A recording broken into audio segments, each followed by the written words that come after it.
आगे हेडिंग डालो, संधारित्र की धारिता को प्रभावित करने वाले कारक। संधारित्र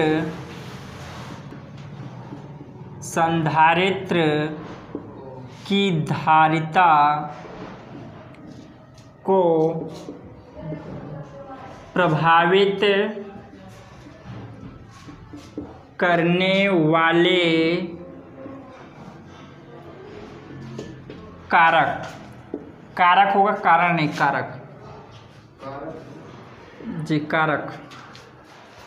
संधारित्र को प्रभावित करने वाले कारक। पहला नंबर है, पहला नंबर लिखो, संधारित्र के प्लेट की क्षेत्रफल को बढ़ाने पर, संधारित्र की प्लेट की क्षेत्रफल बढ़ाने पर, संधारित्र की प्लेट की क्षेत्रफल बढ़ाने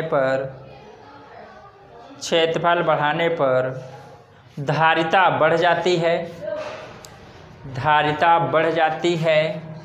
नीचे लिख लो, C is proportional sign A।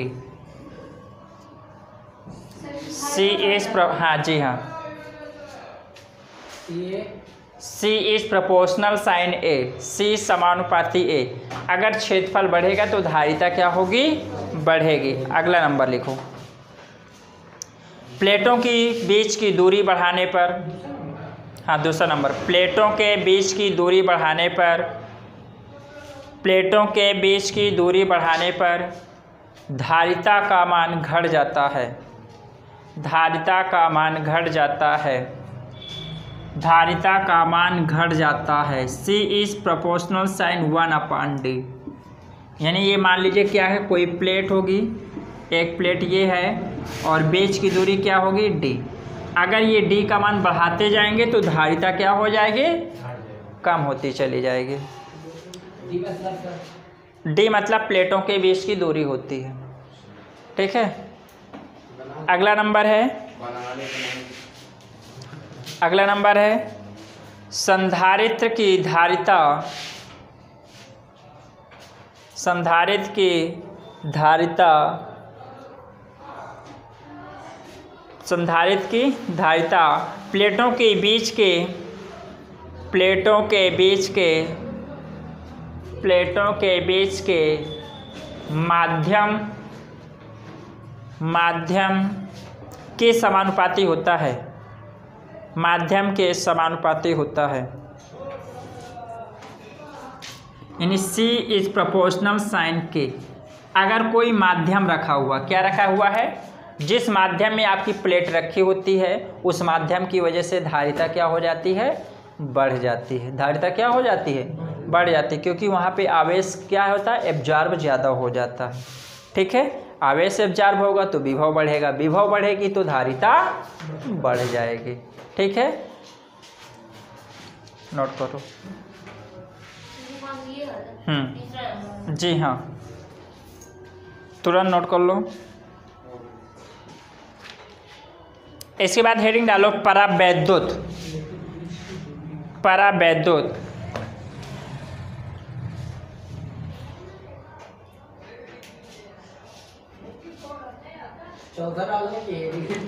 Heading डालना है, परावैद्युत। परावैद्युत, देखो परावैद्युत का मतलब अचालक पदार्थ होते हैं। क्या होते हैं, अचालक पदार्थ ही आपके क्या कहलाते हैं, परावैद्युत कहलाते हैं। जैसे वायु हो गया, और क्या हो गया, कांच हो गया, लकड़ी हो गया, ये सारे क्या हैं, अचालक पदार्थ है। और इन्हीं को क्या कहते हैं, और जल भी हो जाता है। सर अब इसका प्रवाह नहीं होता ना इसमें, नहीं, जल मान लीजिए, जल के साथ साथ आप क्या ले सकते हैं, देखिए जल आप कहोगे जल भी तो चालक होता है ना, लेकिन उस हिसाब का चालक, शुद्ध जल चालक नहीं होता है।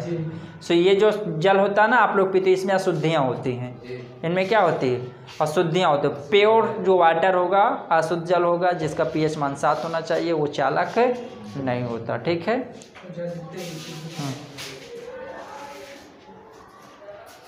लिख लो,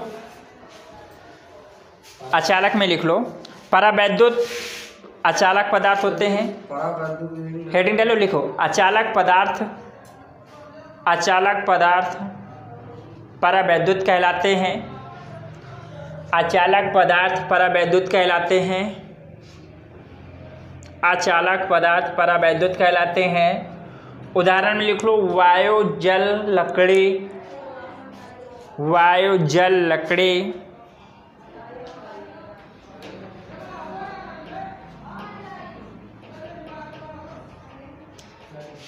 इन पदार्थों का आवेश वाहक नगण्य होता है। आवेश वाहक नगण्य होता है। इन पदार्थों का आवेश वाहक नगण्य होता है। नगण्य होता है।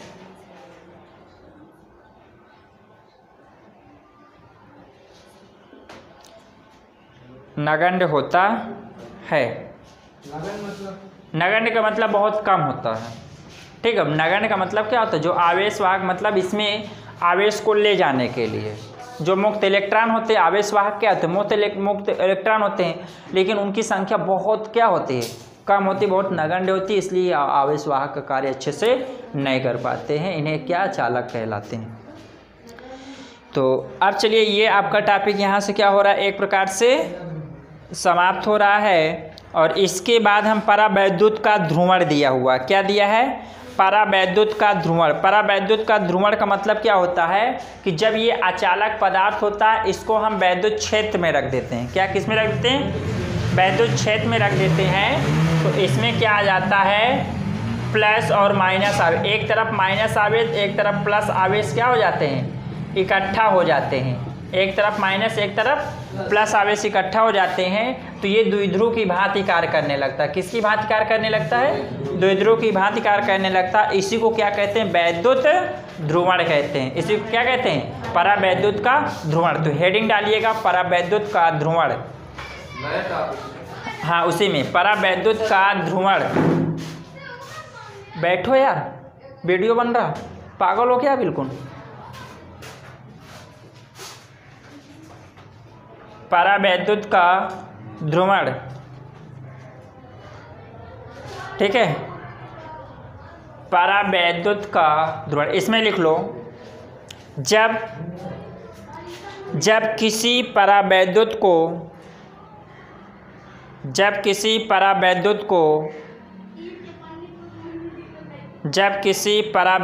को बाह्य वैद्युत क्षेत्र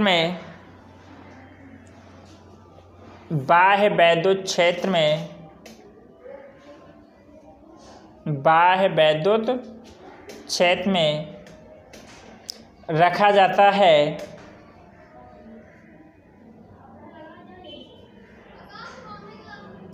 जाता है तो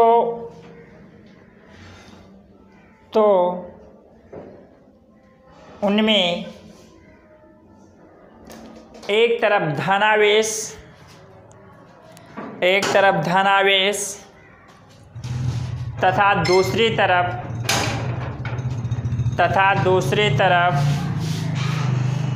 ऋण आवेश आ जाता है।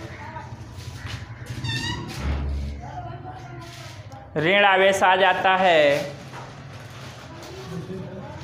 और यह द्विध्रुव की भांति कार्य करता है। द्विध्रुव की भांति कार्य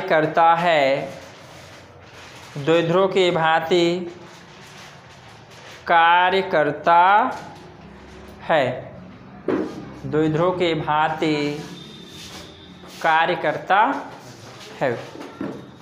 कोई दिक्कत यहाँ तक? कहने का मतलब मान लीजिएगा ये आपका क्या है? प्लस आवेश है। ठीक है, इसमें क्या होगा? मान लो ये एक समान वैद्युत द्विध्रुव क्षेत्र है। ठीक है, इसमें किसी परमाणु को आप रख देंगे तो इस आकार में आ जाता है। क्यों? क्योंकि इधर प्लस आ जाता है और इधर क्या आ जाता है? मान लो माइनस आ जाता है। ठीक है, यहाँ पे क्या कर लें? यहाँ माइनस कर लेते हैं और यहाँ क्या कर लेते हैं? प्लस चार्ज आ जाता है। यहाँ पे माइनस चार्ज आ जाते हैं सारे के। तो इसीलिए द्विध्रुव की भांति कार्य करता है। इसकी एक छोटी सी दूरी होती है, अल्पतम दूरी, जिसे हम किससे दर्शाते हैं, 2l से दर्शाते हैं। इसका जो जितना ये प्लस होगा उतना ही क्या होता है, माइनस होता है। और द्विध्रुव हमारा यही होता है कि द्विध्रुव हमारा जो निकाय होता है क्या होता है कि जो आवेश होते हैं एक तरफ प्लस एक तरफ माइनस अल्पतम दूरी पर होते हैं, उस निकाय को क्या कहते हैं, द्विध्रुव। तो ये भी हमारा द्विध्रुव की भांति कार्य करने लगता है। लेकिन इसमें अगर नेट आवेश देखेंगे तो नेट आवेश क्या होता है, 0 होता है। नेट आवेश क्या होता है, 0 होता है। बात समझ में आई? चलिए ठीक है। इसके बाद आप लोग हेडिंग डालिएगा संधारित्रों का संयोजन। नहीं, इसमें कोई सूत्र नहीं है। हेडिंग डालो संधारित्रों का संयोजन। हाँ बिल्कुल बना लो।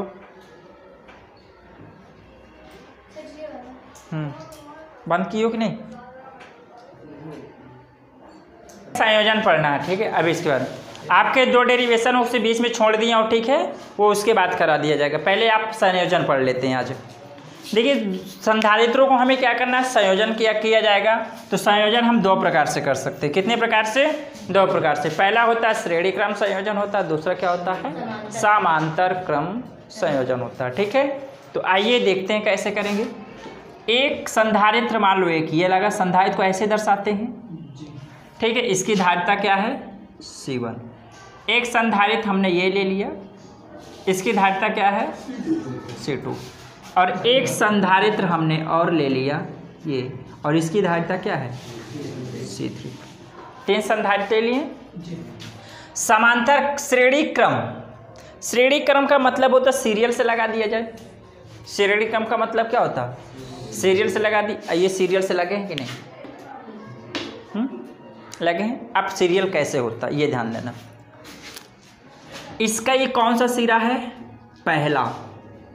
इसका ये कौन सा सिरा है, दूसरा। इसका ये कौन सा सिरा है, इसका ये कौन सा सिरा है, इसका ये कौन सा सिरा है, और इसका ये कौन सा सिरा है, दूसरा।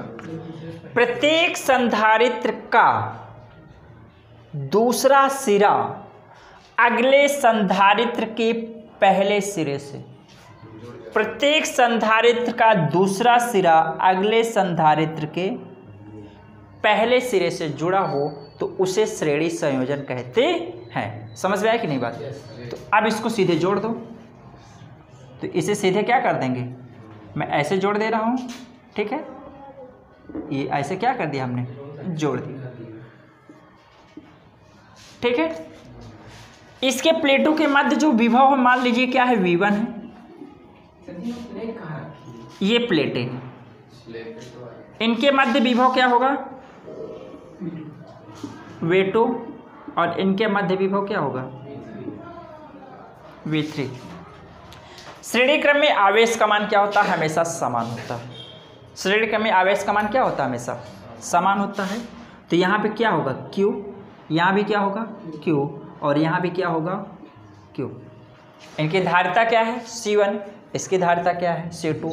इसकी धारिता क्या है, C3, ठीक है। इसको हम क्या करेंगे, यहाँ से ला करके किसी बैटरी से जोड़ दिया जाएगा, और यहाँ से हम ला के क्या कर देंगे, इसे पृथ्वी से जोड़ देंगे, ताकि जो एक्स्ट्रा चार्ज है, जो लीक वाली कोई समस्या ना आने पाए, ऐसी कोई दिक्कत ना हो। तो इसमें लिख लीजिएगा, पहले इसमें लिख लो। हाँ, श्रेणी क्रम में ऐसा संयोजन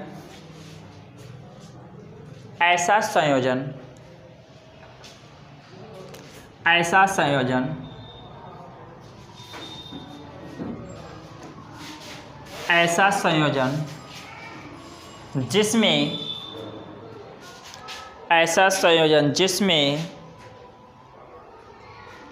प्रत्येक संधारित्र का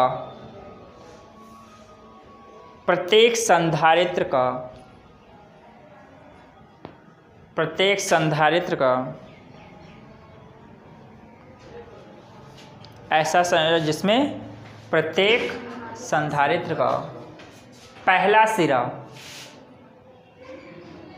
प्रत्येक संधारित्र का सॉरी दूसरा सिरा लिखना, प्रत्येक संधारित्र का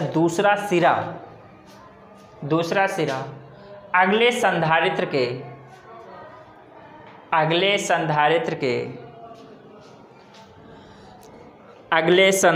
के पहले सिरे से जुड़ा होता है।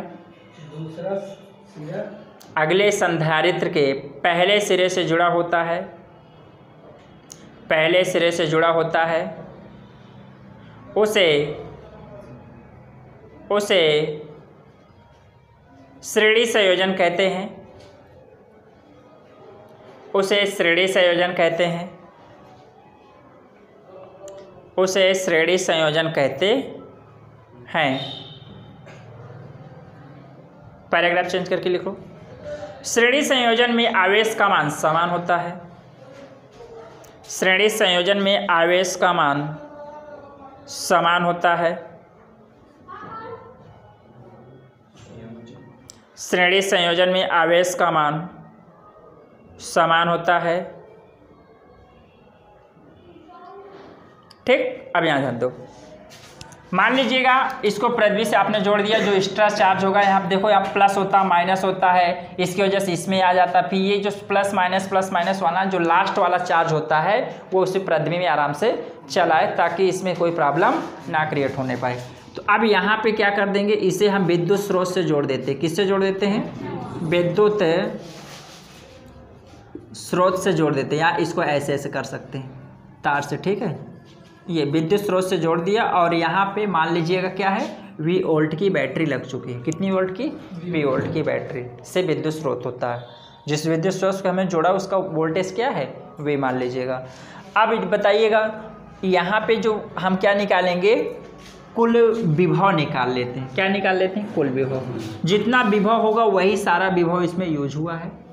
तो अगर नेट विभव निकालेंगे तो क्या होगा बताओ? V1 plus V2 plus V3 होगा बस। अगर कुल विभव हम निकालना चाहें इसमें V1 plus V2 plus V3 आएगा। अब बताइएगा यहाँ V बराबर क्या होगा? अगर इसका टोटल परिणामी धारिता हम क्या मान लेते हैं? इन सभी का परिणामी धारिता क्या मान लेते हैं? C, कि जो रिजल्ट आएगा वो हमारा क्या होगा? C होगा। तो विभव बराबर क्या होता है? Q बाई C होता है। विभव बराबर होता है Q बाई C, जहाँ C क्या होता है? परिणामी होता है। C क्या होता है? परिणामी होता है, बराबर V1। यहाँ V1 के लिए क्या किया जाएगा? V1 के लिए V का मान Q बाई C आ गया, बराबर V1 का मतलब क्या होगा? Q1 बाई C1 होना चाहिए कि नहीं भाई? इसके लिए क्या Q1 सॉरी हाँ Q होगा, केवल क्या Q बाई C1 होगा। इसके लिए क्या होगा? Q बाई C2 होगा। इसके लिए Q बाई Q कामन है, तो Q अपान C बराबर Q अगर इधर कामन होगा तो 1 अपान C1 प्लस 1 अपान C2 प्लस 1 अपान Q से Q क्या होगा? तो क्या मिलेगा आपका?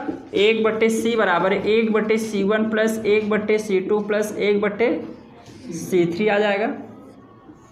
ठीक है, बात समझ में? अगर यहीं पे दो अगर संधारित्र जोड़ेंगे तो 1/C1 प्लस 1/C2 लेंगे।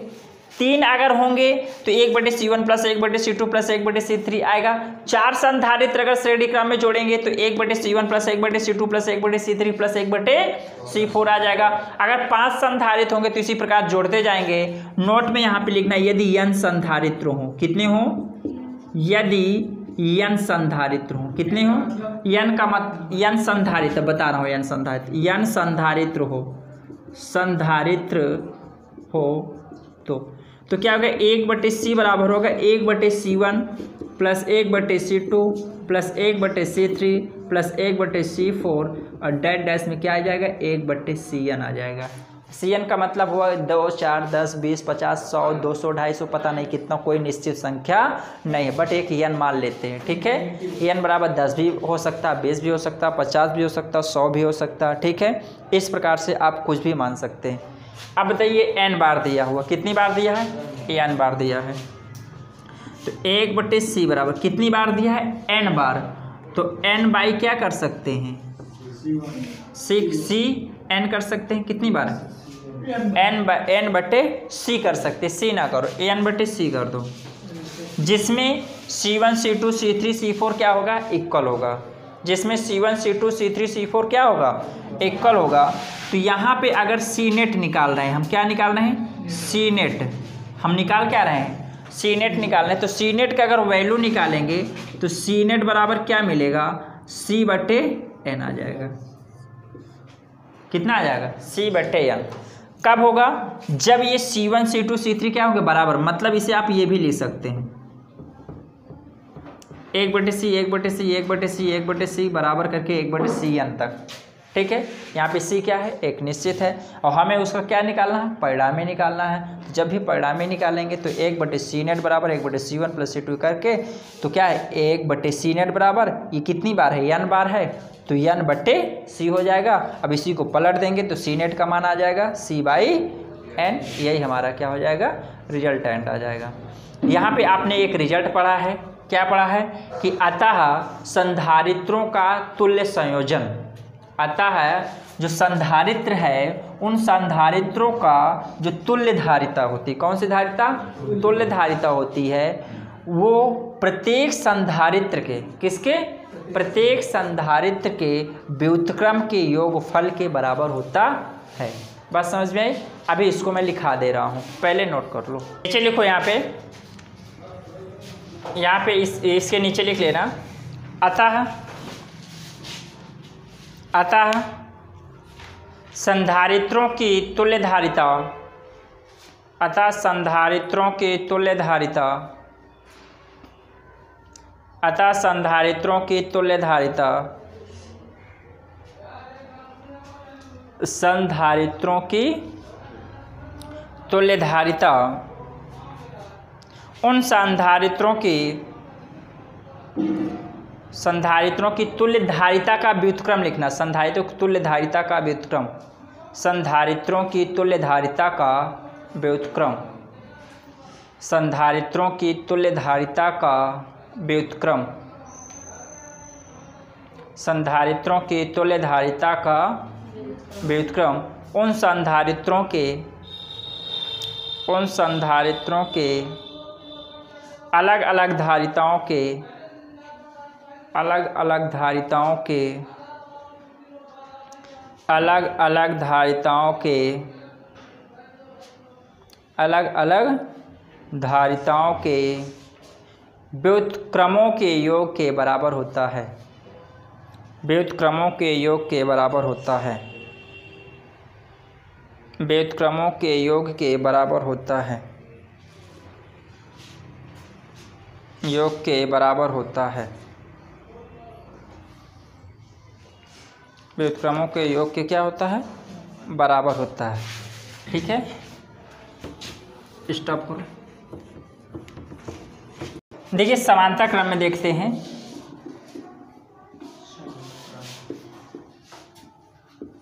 समांतर क्रम में मान लीजिएगा एक संधारित्र ये है, दूसरा संधारित्र ये है, तीसरा संधारित्र ये है। इन संधारित्रों को सबको एक ही जगह से क्या कर देते हैं, जोड़ देते हैं, सबको एक जगह से। ठीक है, अब इनके मध्य का जो विभव होगा वो क्या होगा, मान लीजिएगा V है। इनके मध्य टोटल विभव क्या है, V। यहाँ इसको क्या करते हैं, किसी बैटरी के स्रोत से जोड़ देते हैं, और इसका जो अगला सिरा किससे जोड़ देते हैं, पृथ्वी से जोड़ते हैं। जो एक्स्ट्रा चार्ज हो जाता है वो पृथ्वी में चला जाएगा। इसका जो आवेश है Q1 होगा, इसका आवेश क्या होगा, Q2 होगा। समांतरक क्रम में विभव का मान क्या होता है, समान होता है। इसकी धारिता C1, इसकी धारिता C2 और इसकी धारिता C3 होगी। इसमें विभव का मान क्या होगा, समान होगा, क्योंकि दो बिंदुओं के बीच की ये विभव लगभग प्लेटें क्या तो समान दूरी पर है, और समांतर क्रम में हमेशा विभव क्या माना जाता है, समान होता है, समान होता भी है। ठीक है, तो अगर विभव समान होता है, मान लीजिएगा यहाँ ये बैटरी है, इस बैटरी ने Q आवेश दिया तो Q1 यहाँ पहुँचा, Q2 यहाँ पहुँचा, Q3 यहाँ पहुँचा, ऐसे जाएगा भाई। जो आवेश है Q3 नहीं है तो वहाँ पे Q3 बना लो ना। यहाँ पे Q आवेश है, बैटरी से द्वारा Q आवेश जाएगा और जो Q आवेश होगा वो इसकी संधारित्र को भी मिलेगा Q1, कुछ इसमें से मिलेगा Q2, कुछ इसके पास जाएगा Q3। तो टोटल जो आवेश निकालेंगे तो Q के बराबर ही होगा। टोटल आवेश क्या होगा? Q के बराबर होगा। तो अगर Q के बराबर आवेश निकालेंगे तो क्या होगा? Q1 plus Q2 plus Q3 कितना मिलेगा?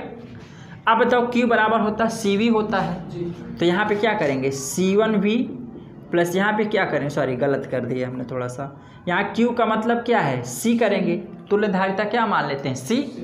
तुल्य धारिता मान लो, अगर C सबका परिणामी और C और V क्या है? विभव V, सभी का V है, तो परिणामी के लिए भी V होगा। तो यहाँ भी क्या होगा? C1V, यहाँ C2V, यहाँ पे C3V। बताइएगा V सबसे कॉमन है, कैंसिल करेंगे तो क्या मिलेगा? C बराबर C1 plus C2 plus C3। ये हमारा क्या आ जाएगा? तुल्य धारिता का सूत्र आ जाएगा। ठीक है, इसका मतलब है कि हमने क्या पढ़ा? समांतर क्रम संयोजन। अभी समांतर क्रम संयोजन होता क्या है, परिभाषा क्या होती है, जरा परिभाषा जान लो। ठीक है, परिभाषा क्या होती है? ऐसा संयोजन, ऐसा संयोजन जिसमें प्रत्येक संधारित्र की पहली प्लेट एक बिंदु पर तथा दूसरी प्लेट दूसरे बिंदु पर जुड़ा हो, उसे क्या कहते हैं? समांतर संयोजन कहते हैं। बताइए, कोई दिक्कत किसी को? ये B मान लो, इसे A मान लो। ऐसा लिख लो, पहले लिखो, ऐसा संयोजन, हाँ, ऐसा संयोजन, ऐसा संयोजन जिसमें सभी संधारित्रों का, ऐसा संयोजन जिसमें सभी संधारित्रों की पहला सिरा एक बिंदु पर, ऐसा संयोजन जिसमें सभी संधारित्रों की पहला सिरा एक बिंदु पर तथा दूसरा सिरा दूसरे बिंदु पर तथा दूसरा बिंदु दूसरे सिरे पर तथा दूसरा बिंदु दूसरे सिरे पर जुड़े हों तो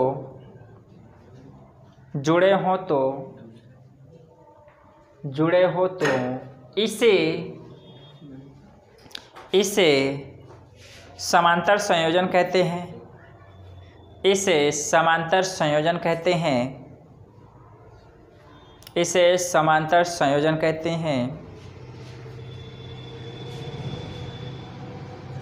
इस संयोजन में विभव का मान समान, इस संयोजन में विभव का मान समान, विभव का मान समान तथा आवेश अलग अलग होता है, तथा आवेश अलग अलग होता है।